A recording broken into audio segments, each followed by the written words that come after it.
মাত্র 9 বছর বয়সী রিফাত নোয়াখালীর মাইজদি থেকে ট্রাকে চড়ে চলে আসে চট্টগ্রামে। এরপর রিফাতকে চট্টগ্রামের নতুন ব্রিজ এলাকায় ঘোরাঘুরি করতে দেখে এক ব্যক্তি তার বাসায় নিয়ে যান।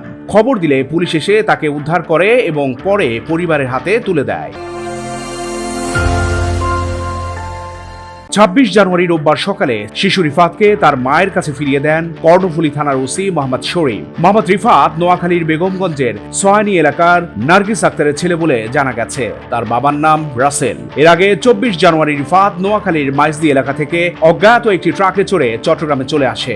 একই দিন রাত 11টার দিকে কবির নামের এক ব্যক্তি তাকে নতুন ব্রিজ এলাকায় দেখতে পান। পরে কবির তাকে ব্রিজঘাট এলাকায় নিজের বাসায় নিয়ে যান এবং কর্ণফুলী থানায় বিষয়টি জানান। খবর পেয়ে পুলিশ শিশুটিকে থানায় নিয়ে আসে। পরে তদন্তের মাধ্যমে তার পরিবারের সঙ্গে যোগাযোগ করে রোববার বিকেলে তার মায়ের হাতে তুলে দেওয়া হয়। এ প্রসঙ্গে কর্ণফুলী থানার ওসি মোহাম্মদ শরীফ বলেন, শিশুটিকে পাওয়ার পর তার পরিবারের সঙ্গে যোগাযোগ করে নিশ্চিত হয় পুলিশ। এরপর আমরা তাকে তার মায়ের হাতে তুলে দিয়েছি। এটি আমাদের জন্য অত্যন্ত আনন্দের একটি মুহূর্ত। পুলিশের এমন কাজে কৃতজ্ঞতা প্রকাশ করেছেন রিফাতের মা নার্গিস আক্তার। চট্টগ্রাম প্রতিদিন নিউজ ডেস্ক।